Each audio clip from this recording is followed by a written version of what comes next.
Hi everyone, it's Andy from Hobby Headquarters, and today we're going to be building something World War I. It's the Meng 1/35th scale Whippet. So let's get started on it.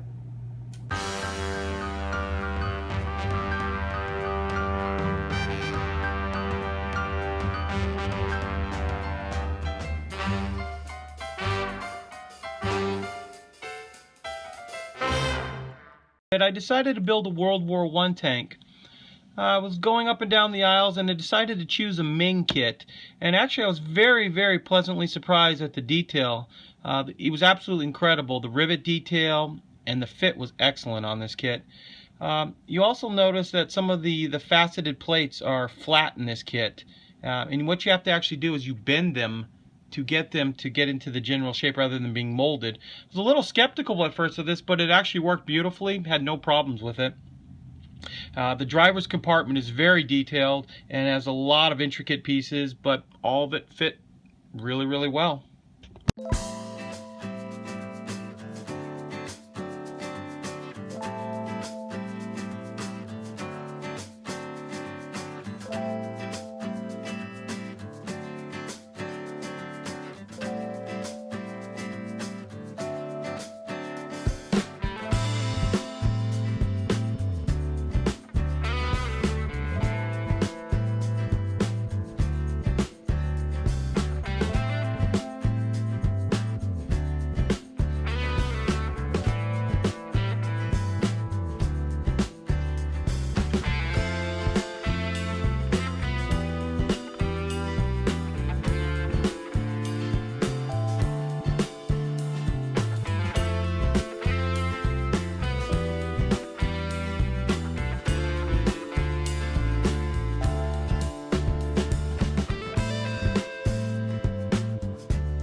One thing that normally scares me a little bit with World War I British tanks, or actually British tanks in general, are the number of road wheels you usually have to complete on this. It wasn't actually that bad though, honestly. I didn't clean them up perfectly because I knew most of the wheels are hidden by the side steel plate. I just did a basic little sanding on them just to get them nice enough that if you did look up inside you wouldn't see any little burrs or anything. But I didn't go crazy on the detailing it. And putting the wheel assemblies together on the sides are actually no problems at all. Everything fit nicely, and once both sides were done, they plugged right into the superstructure really well.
What I like to do next is give the entire model like a primer coat of Nato black. What this will do right here is give a nice shadow effect. So when we put the actual main body color on, you'll see in all the little nooks and crannies it appears to be a little bit darker paint. And this has a nice effect of giving it some depth to it.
The color of World War I tanks is up for a lot of discussion. I checked a lot of different websites, and a lot of them have come back and said that the Whippet, in at least the 19 teens, was a muddy brown color, and it had a slight green tint to it. Now, I've looked at some of the models, actually not models, they're actually the real vehicles in Bovington, and that color is more of like a gray color, but that may have been an after-war type thing. There's actually another website that shows another tank that supposedly has original paint on it, and it is kind of a muddy brown, greenish color. So what I decided to do was I took Tamiya's recommendation for the side of their World War I mail tank, and they use equal parts of XF52 flat earth and XF55 deck tan. And what I did to that is I mixed those two up, and then I added an equal part of XF67 Nato green. And this gave it kind of a muddy brown but with a slight green tint to it. It might not be or completely accurate, but I think it's a nice color right there, and once we weather it and beat it up a little bit, I think it'll look really well.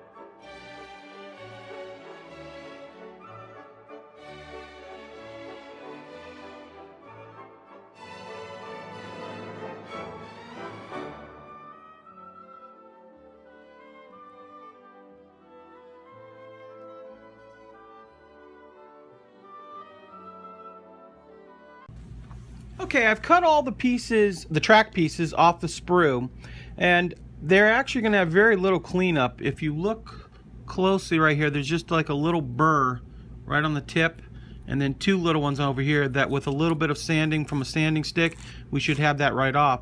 But the thing I like the most about these tracks is that they are clickable, and once they do, they stay together real strong, and you actually have a nice working piece of track right here. So that should make the next part go together real easy.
Okay, what I'm going to do right here is I'm going to mix up some basic rust to start putting on the tracks. And I do that with a little bit of the Nato brown, just a dab of red in it. Mix those two up. And then just a touch of copper.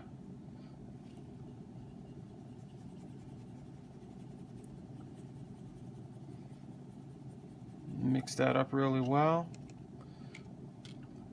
And then just using the dry brushing technique, putting a little bit on. And this is just going to be the base coat for the rust on the tracks. As you can see, I've done one side already. And it's good to make up little batches of it too, because each one will come out slightly different. And that way the rust will have a different look on each time you put it on. You want to try to get it in as much as you can. And it doesn't have to be perfect right here, because you are going to put other coats of other stuff on it to bring out the rust effect to it.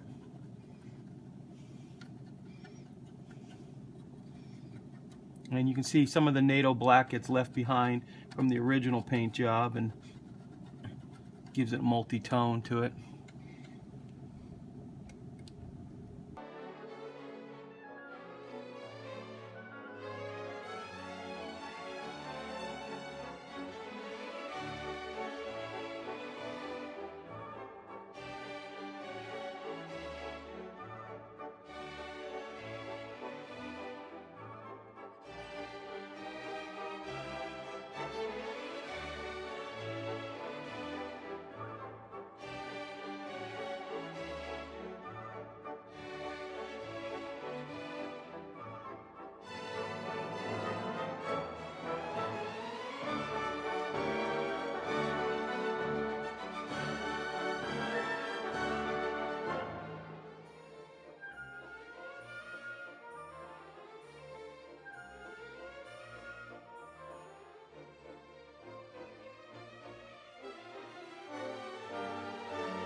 Microsol is a decal softening solution.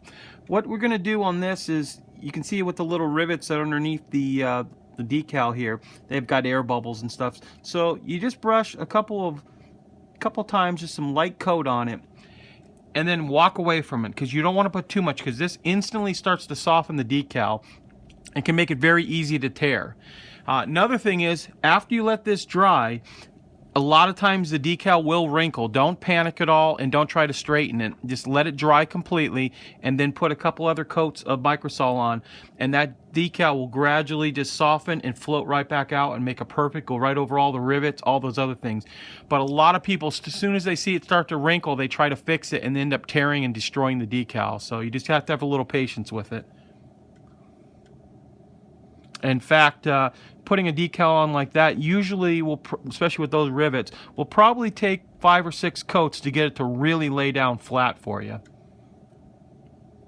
Okay, using that same formula for the rust paint that I put on the tracks, I mixed up another small little batch of it in a little tiny cup, but this time I added a little Vallejo pigment, a little bit of brown iron oxide and fresh rust, just a little bit inside there. Made it a little bit thicker and pastier. And what I've done now is I've started to go over the tracks a little bit with it, plus also I've done the exhaust ports, and you'll find that they come out really dead flat and kind of a little crusty looking, like real rusty surfaces would be. I'll probably put another coat on there after a while, but you can see how it's starting to get a more flat finish. And then the decal itself down there, you can see how they're starting to flatten out a little bit more. They obviously need a few more coats on it, but it'll give you a general idea of what's going on. Okay, you can see after about 5 or 6 coats how the rivets really pop through the decal right there, and it's completely softened and gone around it. There is a little decal film left there, but clear coat will take care of that. And that's the next step we're going to do. And now the next step we're going to do here is using a little Nato black. We'll do a little dry brushing on it and kind of highlight some of the nuts and bolts. And dry brushing, you're going to put a little bit of paint on and then rub it into a paper towel. And then just start going over some of the edges here.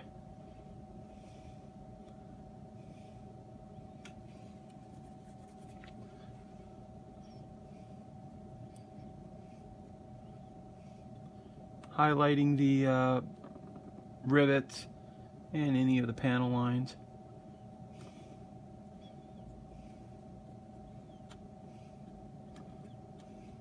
You can even do the tops of the tracks too, because that top portion wouldn't be as rusted as down inside would be.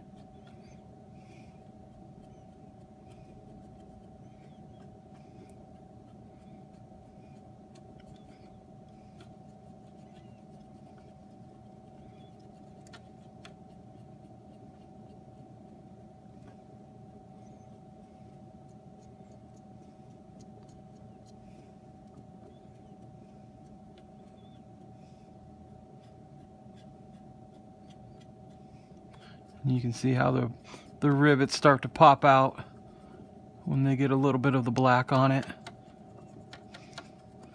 So I'm going to go over that for a little bit and I'll be right back. I finished up the dry brushing and then I took a little of the Vallejo pigments, the European Earth. What I did with that is I mixed a little alcohol with it and made a slurry and then applied it to all the little areas and through here and a little bit on the tracks and some of the cracks, you know, all around the back areas there. And it looks wet obviously when you put it on, but it dries completely bone flat, and then you just take a soft brush and kind of brush off any of the excess. And then it kind of builds up in some of the areas there, makes a nice dust effect. The Meng kit was absolutely wonderful to put together. No problems to speak of. Everything fit really well. The tracks were a little extra work having to do the cleanup because there were about 128 of them to put on and cutting them off the sprue, but there again, that was minor too. Overall, I think it was a great build and I was really happy to do it, and it actually makes me want to do more World War I stuff. I appreciate you watching. Thanks, and we'll have more models coming soon. Bye now.